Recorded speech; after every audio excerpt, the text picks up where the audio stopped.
Bonjour à tous, application numéro 15. Première question, on vous demande pourquoi le montant de l'emprunt est-il supérieur au coût d'acquisition de l'IMO. L'emprunt est de 1 600 000 euros, l'IMO coûte 1 200 000. La réponse est tout simplement parce qu'avec l'emprunt, on va financer non seulement l'immobilisation, mais également l'augmentation du BFRE. Question suivante, calculer le coût moyen pondéré du financement par cet emprunt.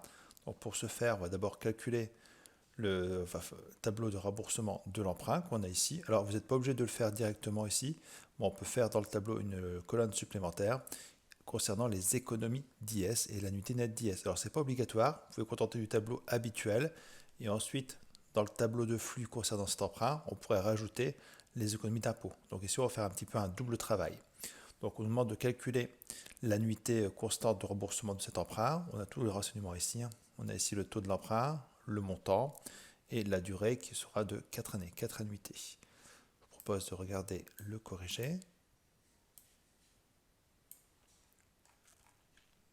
Voilà, alors l'annuité, c'est bien I divisé par 1 moins 1 plus I exponentielle moins N fois le montant de l'emprunt. Vous trouvez une annuité constante de 451 218,93 que je vais reporter ici dans mon tableau des annuités. Le total des annuités ici. Alors l'amortissement il correspond à quoi? Il correspond à la différence entre l'annuité et les intérêts versés. Donc 451 218 moins 80 000, vous trouvez 371 218. Pour trouver les intérêts, vous prenez le montant du capital en début de période, que vous multipliez par le taux, ici 5%, vous avez 80 000. Alors ensuite, pour trouver le capital restant dû en fin de période, c'est le capital de début de période, moins les amortissements qui ont été pratiqués. L'économie d'IS concernant l'emprunt. Alors si on fait une économie d'IS, ça veut dire qu'on a eu des comptes 6. Des comptes 6, ce n'est pas l'amortissement, puisque c'est un compte 164, on rembourse l'emprunt. En revanche, vous avez les intérêts, le compte 661. Donc sur ce compte, il y aura des économies d'IS qui vont être calculées au taux, je crois ici, de 28%. Donc 80 000 fois 28%, vous allez trouver une économie d'impôt de 22 400. Ce qui veut dire que mon annuité nette d'IS, c'est bien 451 000. Chaque année, je vais devoir payer mon amortissement plus mes intérêts. Mais grâce aux intérêts que je paye, je vais pouvoir économiser 22 400. Donc 451 000 moins 22 400, vous allez trouver 428 818. Au niveau de mon tableau de flux, on va bien retrouver ici au départ, j'ai reçu 1 600 000.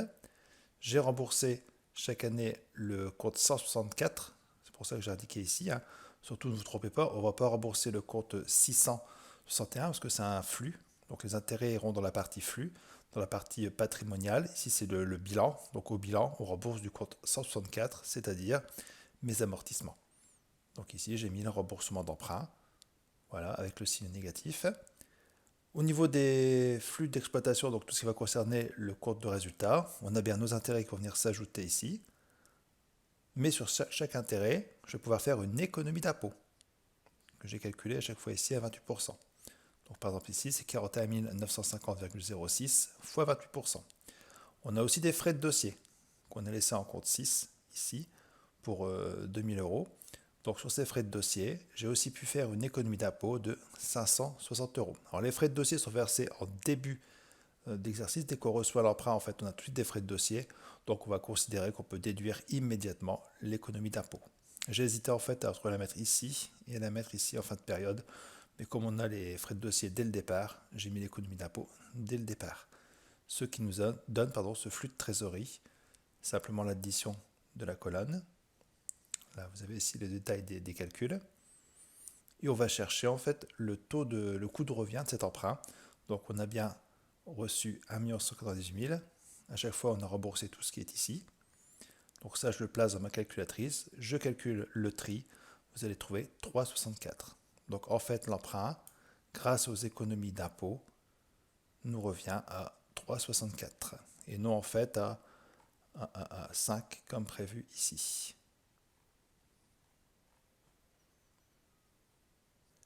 Application numéro 16. on nous demande de comparer entre deux modes de financement. Le premier à partir d'un emprunt bancaire et le second à partir d'un emprunt obligataire.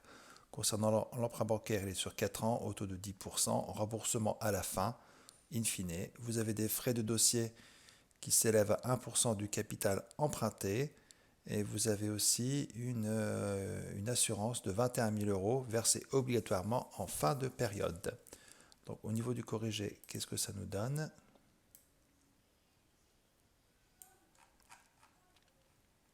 Donc ça nous donne ceci, c'est-à-dire qu'on a bien l'emprunt de 3 millions d'euros qui va tomber ici dès le départ, le remboursement qui est in fine, donc en période 4. On aura des intérêts, donc chaque année c'est à 10%, donc 3 millions fois 10%, chaque année on versera bien 300 000 euros d'intérêts qui vont nous procurer, comme ça un compte 661, des économies d'impôt sur les intérêts. Donc 300 000 fois 28%, vous allez trouver à chaque fois 84 000 euros d'économies d'impôt. Vous allez verser chaque année une assurance obligatoire, donc c'est aussi un compte 6, donc compte assurance. Sur cette assurance, là aussi, on aura une économie d'impôt. Des frais de dossier de 30 000 versés dès le départ, donc là aussi, on fait une économie d'impôt de 8 400 000.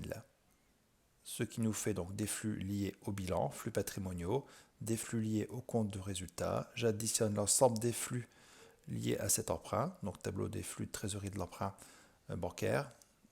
On a ces montants ici, qu'on va essayer de résoudre l'équation en fait à partir de la formule du tri. Donc je pose bien moins 2 970 400 plus 231 120 fois 1 plus i exposant moins 1. Je continue jusqu'à la fin. Avec votre calculatrice, vous allez trouver 7,92%. Pour la seconde partie de cet exercice, cette fois-ci, il s'agit d'un financement à partir d'un emprunt obligataire au taux de 8,5%, remboursable in fine, donc toujours à la fin. Cette fois-ci, dans 4 ans, on a des frais d'émission de 1,5% du montant brut de l'émission. Alors l'émission se fait au pair, puisque la valeur nominale, il n'y a rien indiqué concernant la valeur d'émission, donc elle correspondra à sa valeur nominale. Par contre, il sera remboursé un peu plus cher, puisqu'on sera remboursé avec une prime de remboursement de 10 euros par obligation. On n'a pas le nombre d'obligations, mais enfin c'est facile à deviner, puisqu'il nous faut 3 millions et que c'est émis à 1000. Donc en fait, la valeur faciale est de 1000, la valeur nominale. Donc 3 millions divisé par 1000, vous allez trouver 3000 obligations. Taux d'IS à 28%. Je regarde immédiatement le corrigé.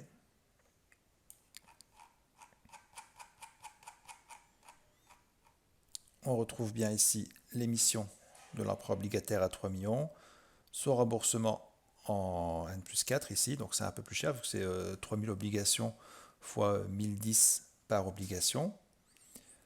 Les intérêts que vous allez verser chaque année, comme c'est un emprunt in fine, on rembourse toujours la même chose. Donc le taux était, je crois, de 8,5. Donc 3 millions fois 8,5, vous allez trouver 255 000 euros. Chaque année, dessus, vous allez retrouver des économies d'impôts.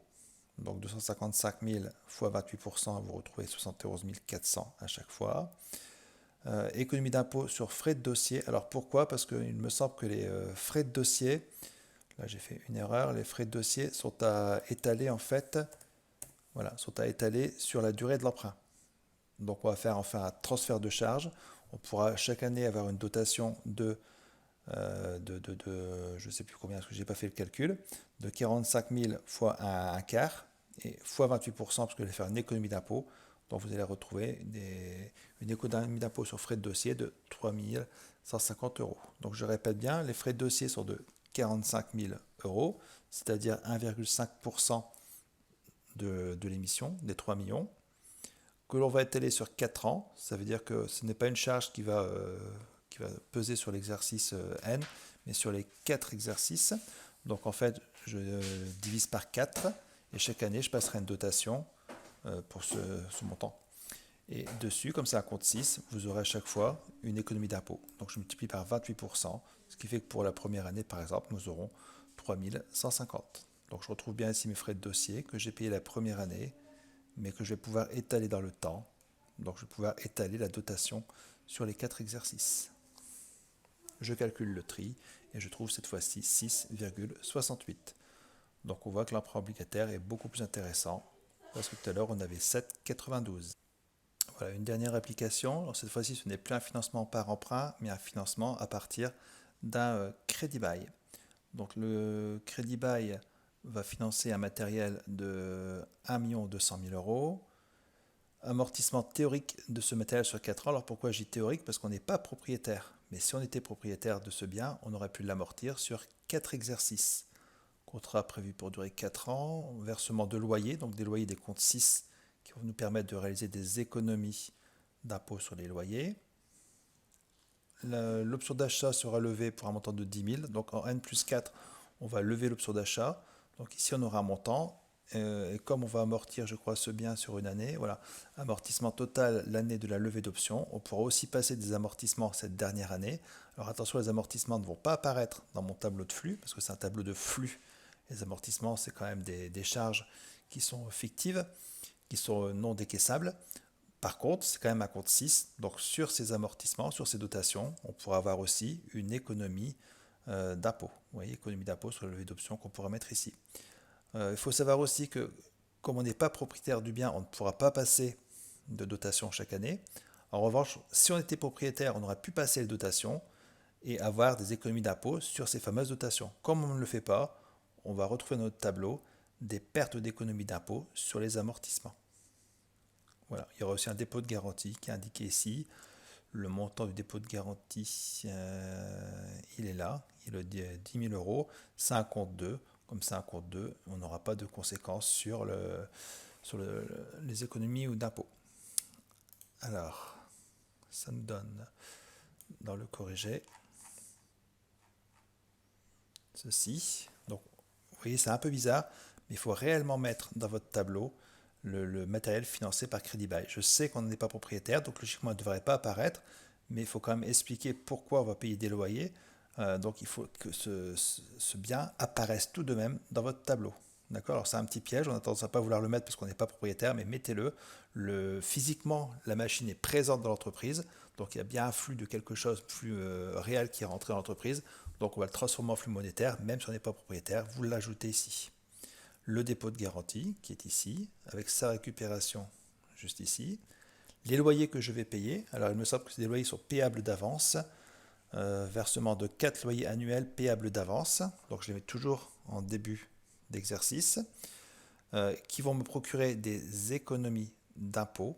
Donc 323 000 fois 28%, on aura des économies d'impôt que je décale parce que ça doit être versé en début d'exercice. En fait, l'année 0 et l'année 1 correspondent à la même année, donc je vais mettre ces économies d'impôt ici à la fin. Alors attention, je serai aussi tenté de les mettre ici. Tout à l'heure, dans notre exercice, on avait mis les frais de dossier avec les économies d'impôt dessus ici. Là, pourquoi pas. Mais logiquement, quand c'est du crédit bail et que c'est versé en début de période, retenez ça, vous le mettez toujours à la fin du premier exercice, même si c'est versé immédiatement. D'accord? Alors, j'ai un petit peu expliqué ici pour ceux qui veulent bien comprendre avec l'histoire du compte 486. Ensuite, quelque chose d'assez spécial. Le matériel, on n'en est pas propriétaire, mais si on en était propriétaire, on aurait dû l'amortir. Si on aurait dû l'amortir, on aurait donc fait 1 200 000 par 4. Vous auriez trouvé 300 000 de dotation annuelle sur lesquelles on aurait pu faire une économie d'impôt de 28%, puisque c'est un compte 68. Donc chaque année, on aurait pu bénéficier de 84 000 euros. Malheureusement, entre guillemets, parce qu'on est un peu idiot, qu'on a préféré faire du crédit bail, on n'est pas propriétaire, donc on perd ses dotations. Donc ici, je vais avoir une perte d'économie d'impôt sur amortissement. Voilà, la levée d'options, on va acheter le bien. Alors ici apparemment c'est constaté en charge. L'option d'achat sera levée pour un montant de 10 000 en N plus 4. Donc je l'ai mis ici en charge.